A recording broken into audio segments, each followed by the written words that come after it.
Right up front, full disclosure, I have no idea what we're talking about today. The term that we're going to be looking at is gnashing of teeth, but I intentionally did not in any way investigate what teeth gnashing actually means because I thought it'd be more fun to discover it together. So here up front, this is what I picture. When I hear the term gnashing of teeth, I picture Marge Simpson being upset at her family and being like, I don't know what sound teeth gnashing makes. It was like the grinding maybe that you do at night when you're sleeping and you're having some kind of aggressive dream. I really don't know, but I assume it means some kind of angsty, grouchy thing that maybe people in the ancient Near East did when they were mad about stuff. That's my guess. The reason I bring it up is because we are in Matthew chapter 13, and this is called the Kingdom Parables Discourse, and we're looking at an oft-forgotten, overlooked parable called the Parable of the Net. So in the Sermon on the Mount, he gave us details on what the kingdom is, what the values of the kingdom are, and he did it overtly. Kingdom Parables Discourse, on the other hand, is more anticipatory in nature as it anticipates what questions honest people were going to ask about what they're seeing. So it's stories that mean something, and Jesus fully acknowledges to his disciples, yeah, some people are going to get it and some people are going to not get it. And if you are here and hanging out with me, it means that we are people who would at least like to have eyes to see and ears to hear. We would like to understand what's going on here. I don't know if that means we're actually going to get it, but I feel like we're doing well. So the question that we dealt with yesterday is, why is the parable of the net and the parable of the wheat and the weeds, why are they both in this same larger discourse? It looks like they're saying roughly the same thing. And as we broke that down, the conclusion that we came to, and by we, I mean I, because I couldn't hear you. I was just in this little closet thinking by myself. The conclusion that I came to is that the parable of the wheat and the weeds is anticipating the question of, well, is the kingdom going to take over the whole world? Will there still be people who don't sign up? What happens to the people who disagree? Should kingdom people go and just wreck them, throw them in jails, kill them, things like that? And the parable goes on to conclude, no, God will sort everything out later. Whereas the parable of the net seems to be anticipating a different question about how the kingdom will unfold. That question being, hey, well, what about the stupid stuff that goes on in church? And you got a handful of people and they all are flying the kingdom banner, and some of them are just like, they're great. They love their enemies and they give away what they've been given and they forgive and they're awesome. But then some other people are murderous and weird, but they're all under the same banner. Is that going to get sorted out later as well? What about polluted, gross, weird stuff in church and in the kingdom? So even though the parable of the net and the parable of the wheat and the weeds are different in that they are responding to two separate anticipated questions, they do have in common a reckoning at the end where God, who is the only one who's equipped to judge and sort things out truly, looks at the situation and he, not the kingdom citizens, he does the final sorting out of what goes where. Which, as I've mentioned for every day for like a week, that's incredibly pressure relieving for the kingdom citizen, and it's in keeping with the overt theological teaching of the Sermon on the Mount in Matthew chapter 7, when Jesus says, don't judge or you too will be judged, and the indication there is, hey, you don't have to bear the burden of judging, you're not equipped to do it, you're going to screw it up, don't worry about it, leave the judging to me because I'm God and stuff, and you can just be kingdom citizens, and you don't have to hassle with being the final authority on what to do with people who you imagine to be right or wrong. But back to the thing here that they all have in common, which is the idea of a reckoning at the end where God sorts and God judges. In the case of the parable of the net, Matthew 13, 47 through 50, it goes like this. Once again, the kingdom of heaven is like a net that was let down into the lake and caught all kinds of fish. When it was full, the fishermen pulled it up on the shore. They sat down and collected the good fish in baskets, but they threw the bad away. This is how it'll be at the end of the age. The angels will come and separate the wicked from the righteous and throw them into the fiery furnace, where there will be weeping and gnashing of teeth. And I want to zoom in on that last phrase about fiery furnaces and weeping and gnashing of teeth. It's not that hard to picture what is meant by fiery furnace. It looks like there is a destructive element to that. Some people look at any kind of reference to the fiery demise of those who are objects of God's judgment in the Bible, and they say, well, what does fire do? It consumes, it burns something up and destroys it. I mean, logs don't burn forever. Newspapers don't burn forever. There's an annihilative quality to fuel for fire. It goes away and is consumed. So some people look at this and say, yes, God is right to be a God of judgment, though that is a scary idea. His judgments definitionally must be correct. And when he does that, people are consigned to destruction, and that is just the end of their soul. This position is called annihilationism.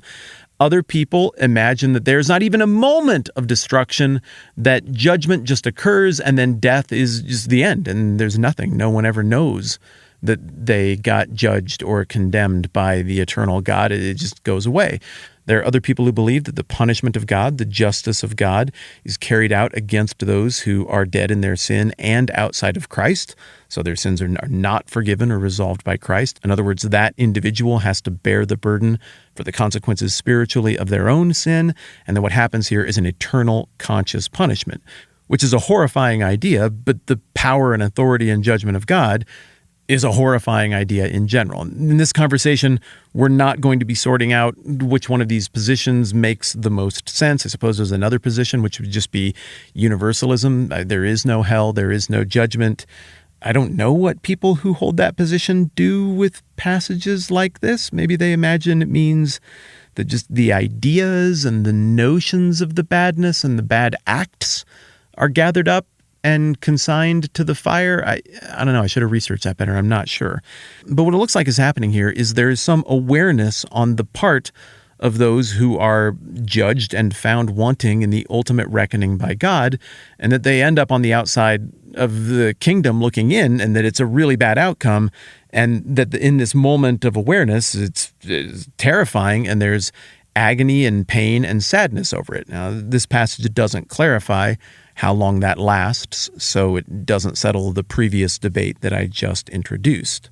Now, I've dug around a little bit outside the Bible, the New Testament, for this expression, weeping and gnashing of teeth. A lot of times when we find these little turns of phrases, we discover that it's borrowed from some cultural norm or some expression from politics or sports or philosophy or literature that Jesus is drawing on that everybody would get, in the same way that if I throw out the phrase, my empire of dirt, and you're familiar with 9 Inch Nails or Johnny Cash, that conjures a ton of meaning with only my empire of dirt. 4 quick little words. If you don't know what song I'm talking about and you hear the phrase, my empire of dirt, well, you can kind of do the math on what that means, and you're not totally on the outside if you don't know the expression. Usually, you see something like weeping or gnashing of teeth, it's being drawn from maybe some other source, and it's a turn of a phrase that enhances the meaning for the original audience, and we have to work a little bit harder to put ourselves in their shoes to get the full meaning. But I haven't found that here. Maybe it does exist, and I was just digging in the wrong places. The only other place where I find the expression weeping and gnashing of teeth is actually in the Old Testament. We see that expression used in Job as Job's buddies are irritated and agitated. We see it in Psalm 35, Psalm 37, Psalm 112. Why am I just reciting this to you? I mean, it's not like I'm some Bible genius. I just Googled this. It's not that hard. I can just read it to you. Yes, I'm buying time. Psalm 35:16. And it's a Bible show. You read the Bible. What are you doing, Whitman? Here we go. Like the ungodly, they maliciously mocked. They gnashed their teeth at me. This is a psalm of David that is referencing stuff that looks pretty messianic. So it's maybe talking about the enemies of the Messiah simultaneously with talking about the enemies of David. Psalm 37:12 sounds similar. This is David again. The wicked plot against the righteous and gnash their teeth at them. So gnashing of teeth there doesn't sound like Marge Simpson irritation. It sounds like an act of like aggression or threat, like how an animal bears its teeth. Maybe a wolf bears its teeth and growls and grinds them together. Like, I don't know. Like I said, I don't know the exact definition, and that's on purpose to make our time together more fun.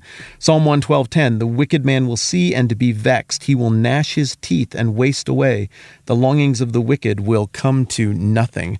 Lamentations 2:16, all your enemies open their mouths wide against you. They scoff and gnash their teeth and say, we have swallowed her up. This is the day we have waited for.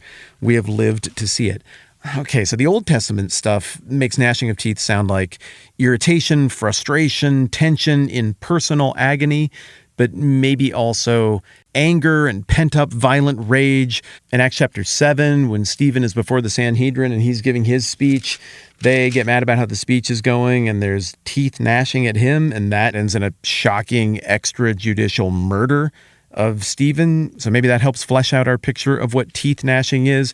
So there's a little bit of Bible context from outside of Matthew on that particularly interesting turn of a phrase. But Jesus has used the phrase as well, right? Chapter 8, verse 12. Yeah, here we go. I'll pick it up in verse 10. So this is right after the Sermon on the Mount. When Jesus heard this, he was astonished and said to those following him, this is after the healing of the centurion's servant in Capernaum, I tell you the truth, I've not found anyone in Israel with such great faith. I say to you that many will come from the east and west and will take their places at the feast with Abraham, Isaac, and Jacob in the kingdom of heaven, but the subjects of the kingdom will be thrown outside into the darkness where there will be weeping and gnashing of teeth. So this doesn't as much suggest violence as it does the personal agony of knowing that you missed out on something. And then the exact same phrase occurs again in Matthew chapter 13 in the explanation of the parable of the wheat and the weeds that we just covered. They will throw them in the fiery furnace where there will be weeping and gnashing of teeth. Then there's the verse we're looking at today at the conclusion of the parable of the net, and throw them into the fiery furnace where there will be weeping and gnashing of teeth. So what we can definitely take from this is whether we're talking about the reckoning of God's judgment with the larger world or the reckoning of God's judgment on those falsely flying his flag. Either way, it ends in the same thing. There's a fiery furnace and weeping and gnashing of teeth, all of which sounds really bad. Then Matthew 22, 11, 12, and 13. That's a parable we'll get to later about a king who put together a banquet and then nobody wanted to show up for it. And Then the king told the attendant, tie him hand and foot and throw him outside into the darkness where there will be, it's coming now, weeping and gnashing of teeth. Chapter 24. Right at the end of the chapter, Jesus is talking about the person who follows him and serves him rightly. And then at the very end, he talks about those who get it wrong. He says, assign him to a place where the hypocrites, where there will be weeping and gnashing of teeth. And then again, a page later in chapter 25, at the end of the parable about the talents, where everybody gets given so much to invest and one of them does a terrible job, it says, and throw that worthless servant outside into the darkness where there will be weeping and gnashing of teeth. And on that note, it's time for the abrupt pause things that I do from time to time. We are getting a little bit long here, and I want to keep digging in deeper to this. So we're just going to spread this conversation out over this episode and the next episode. We'll just pick up right where we left off mañana and keep going with this line of thought. Hey, gigantic thanks again to everybody who supports the program at patreon.com/the TMBH podcast. Check your inboxes if you haven't already. I've tried to reach out to literally everybody who supports at any level just to say thanks personally over the last few days here. And a bunch of you have been kind enough to respond. It's nice to hear from you as well. And thanks for the really cool stuff that you had to say. That genuinely is a big encouragement. It means a lot to me. All right, we're finishing up this conversation about weeping and gnashing of teeth tomorrow. I'm Matt. This is the 10-Minute Bible Hour podcast. Let's do this again soon.